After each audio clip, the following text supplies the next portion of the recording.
Assalamualaikum warahmatullahi wabarakatuh. Pada sesi ini kami akan menginformasikan tentang peluang kerja serta gaji jika Anda memilih jurusan ekonomi pembangunan. Seandainya Anda telah menambahkan kuliah atau Anda sedang mengikuti perkuliahan atau Anda sedang mencari informasi tentang di mana tempat kuliah yang bagus, di mana setelah tamat perkuliahan tersebut yang mempunyai banyak peluang kerja, sebaiknya Anda mengambil jurusan ekonomi pembangunan.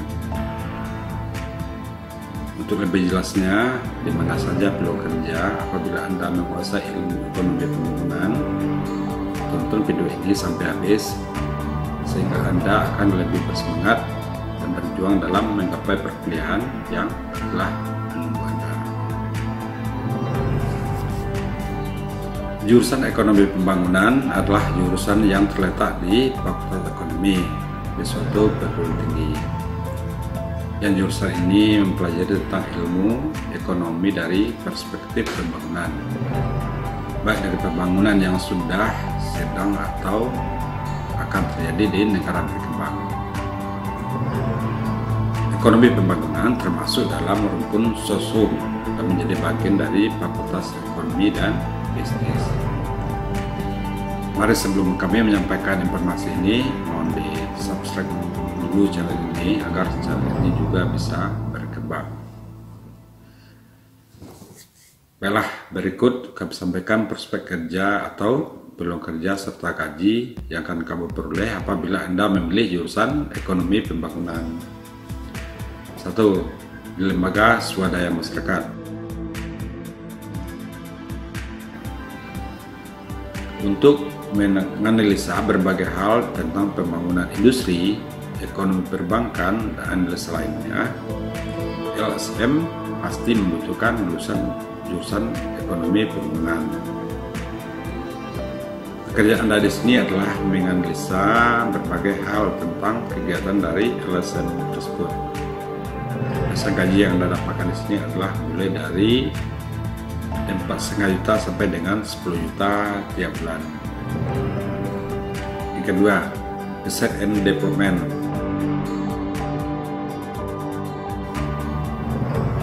Pekerjaan Anda di sini adalah mengelola sejumlah dana untuk kepentingan riset dan pengembangan berbagai teknologi baru. Kemudian riset ini akan berguna untuk meningkatkan dan menganalisa produk suatu perusahaan. Biasanya di tempat ini Anda akan digaji dari 5 juta sampai dengan 8 juta per bulan. 3. Pengusaha.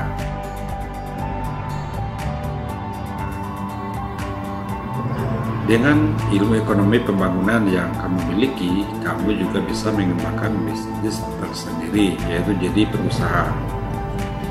Bisnis yang dimaksud adalah sesuai dengan peluang yang kamu inginkan untuk dijadikan sebagai prospek bisnis, dan Anda juga akan lebih paham teknik bagaimana dalam menganalisa suatu bisnis. Pekerjaan Anda di sini adalah mengelola usaha yang Anda tekuni supaya lebih maju. Masalah pengajian di sini adalah tergantung kepada besar kecilnya lingkup ruang bisnis Anda.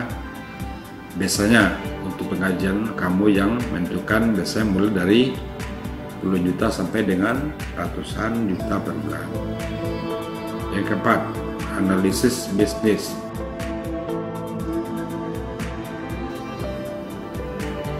Kerjaan Anda di sini adalah Anda menganalisa berbagai kebutuhan bisnis suatu perusahaan atau permasalahan-permasalahan penting lainnya seputar ekonomi.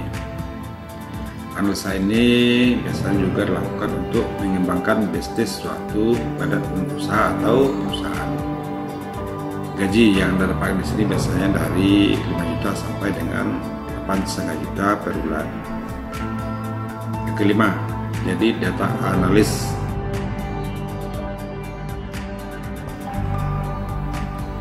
Anda juga bisa bekerja sebagai data analis di perusahaan-perusahaan.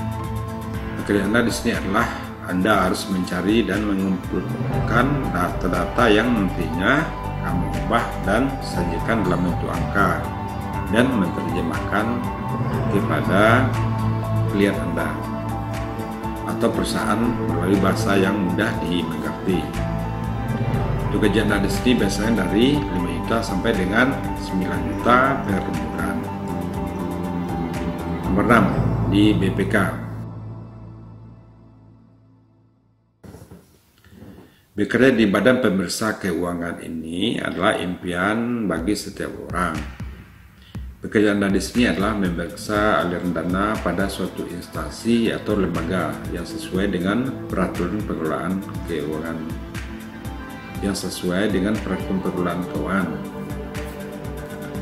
Untuk penggajian di sini mulai dari 5 juta sampai dengan 20 juta tergantung dari posisi Anda. Selanjutnya nomor 7, KPK.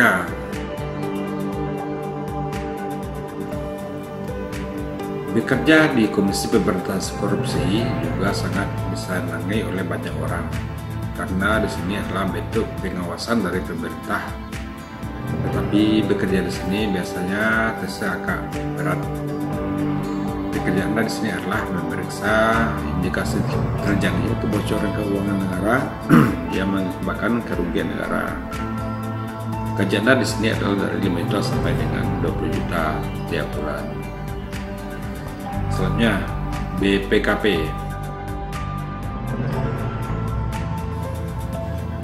Badan Pemeriksa Keuangan Pemerintah atau BPKP ini juga instansi pemerintah yang mana pekerjaan Anda di sini mengawasi aliran dana keuangan di instansi pemerintah. Untuk penggajian Anda di sini juga mulai dari 5 juta sampai 20 juta tiap bulan. Nomor 9, Inspektorat.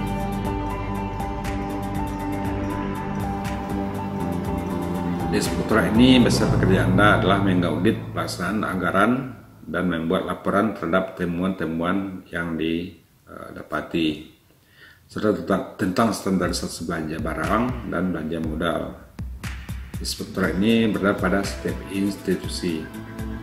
Biasa PKJ Anda di sini mulai dari 5 juta sampai dengan 15 juta tiap bulan. Nomor 10, perpajakan.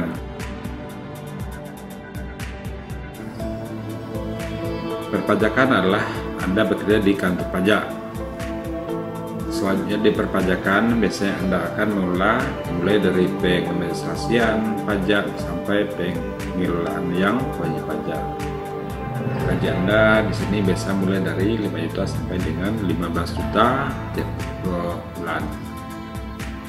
Nomor 11, penggadaian.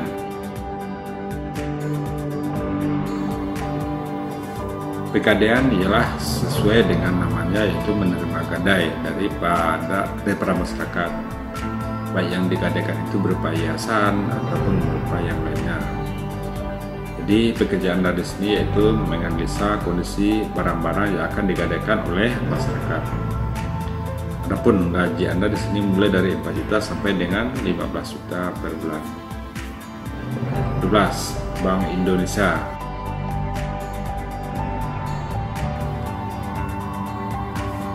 Bank Indonesia adalah juga impian dari setiap orang untuk bekerja di sana.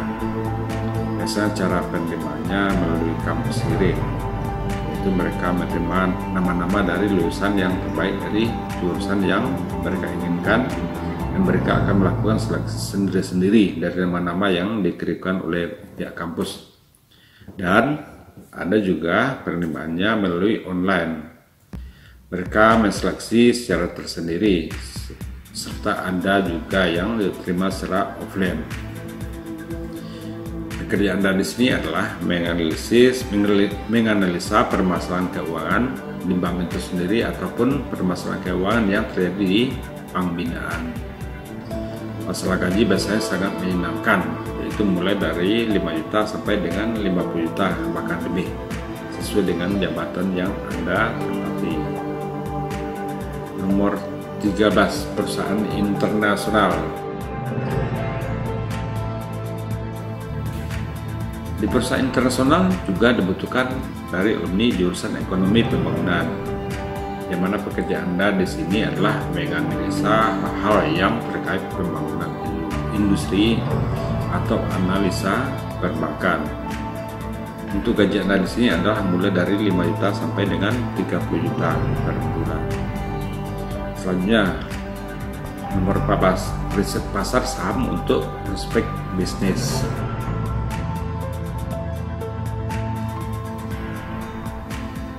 Jadi analis pasar ini Anda bertugas melakukan riset mengenai saham dan prospek bisnis di pasaran. Adapun gaji Anda di sini dari 5 juta sampai 8 juta per bulan. Oke, selanjutnya nomor 15, ahli ekonomi.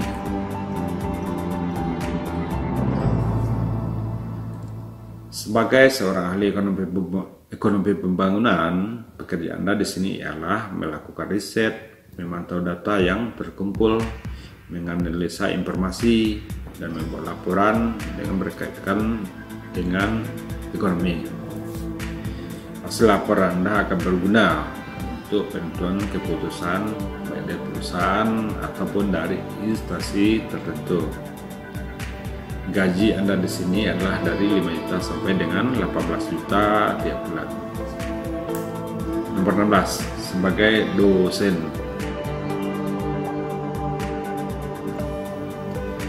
Dosen juga prospek pekerjaan yang menjanjikan, tapi kamu harus memiliki nilai tinggi dan Anda harus mendapatkan minimal pendidikan S2.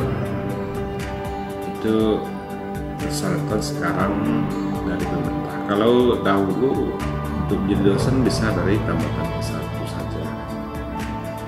Kalau untuk penggajian Anda akan digaji sesuai dengan jabatan yang Anda miliki, golongan serta tunjangan yang Anda miliki. Saat ini gaji dari dosen berkisar dari 6 sampai dengan 20 juta tiap bulan. Sampai mengajar, Anda juga diperbolehkan untuk membantu instansi atau perusahaan lain tentang menyelesaikan pekerjaan dari ilmu yang kamu miliki. Tapi biasa kamu bisa dipakai oleh pihak luar. Itu juga menjadi poin untuk suatu perguruan tinggi. Nomor 17, kementerian. Untuk jurusan ekonomi pembangunan juga dibutuhkan di kementerian seperti Bappenas dan lain-lain. Pekerjaan Anda di sini ada menganalisa prospek ekonomi dari perencanaan pembangunan nasional. Persamaan gaji Anda di sini adalah mulai dari 5 juta sampai dengan 20 juta tiap bulan. Nomor 14, pemerintah daerah. Di pemerintah daerah juga sangat dibutuhkan tamatan dari ekonomi pembangunan seperti Bapeda dan lain-lain. Gaji Anda di sini mulai dari 5 juta sampai dengan 25 juta tiap bulan, tergantung juga dari pangkat dan jabatan yang Anda peroleh. Nomor 19, tenaga administrasi. Sebagai seorang tenaga administrasi juga bisa menjadi peluang untuk tamatan dari jurusan ekonomi pembangunan. Tenaga administrasi ini Anda bisa bekerja di pemerintahan ataupun di pihak swasta. Gaji uang Anda dapatkan di sini berkisar dari 5 juta sampai dengan 15 juta setiap bulan. 20, jadi konsultan.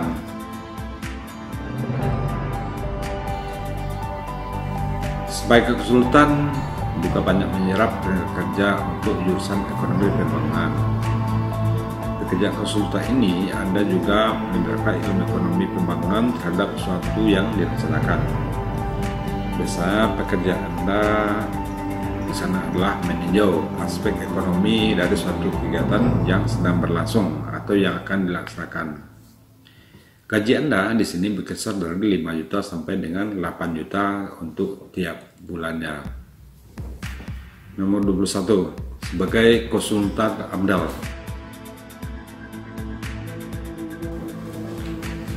Dalam membangun atau mendirikan suatu proyek yang besar, biasanya sebelum pelaksanaan proyek terlebih dahulu diteliti AMDAL. seperti pendirian rumah sakit, pendirian pelabuhan, dan lain-lain. Supaya keberadaan suatu proyek jangan mengganggu terhadap lingkungan. Ya. Pekerjaan Anda di sini adalah menganalisa dampak ekonomi dari pelaksanaan proyek tersebut terhadap lingkungan sekitar. Gaji Anda apabila bekerja di sini yaitu dari 5 juta sampai dengan puluhan juta untuk tiap bulannya. Nomor 22, perusahaan perminyakan atau pertambangan. Perusahaan perminyakan atau pertambangan bisa juga membutuhkan ilmu ekonomi pembangunan. Perusahaan itu bisa berupa perusahaan pertambangan dan bisa juga perusahaan perminyakan. Biasa pekerjaan Anda di sini di manajemen perusahaan. Anda juga bisa merencanakan tentang pengembangan sumber daya perusahaan dan lain-lain. Gaji Anda apabila bekerja di perusahaan besar biasanya mulai dari 5 juta sampai dengan puluhan juta tiap bulan. Baiklah, dari ke-22 baca Bapak kerja tersebut, mudah-mudahan Anda tertarik dan bisa bekerja di tempat yang telah kami sampaikan tadi. Selanjutnya, kalau dirasa informasi ini bermanfaat untuk Anda, dukung juga akun ini dengan subscribe, like, and share. Dan seandainya ada yang diragukan, silakan komen aja. Atas perhatian dan dukungan adik-adik sekalian, kami ucapkan terima kasih dan kami tutup informasi ini dengan mengucapkan Assalamualaikum warahmatullahi wabarakatuh.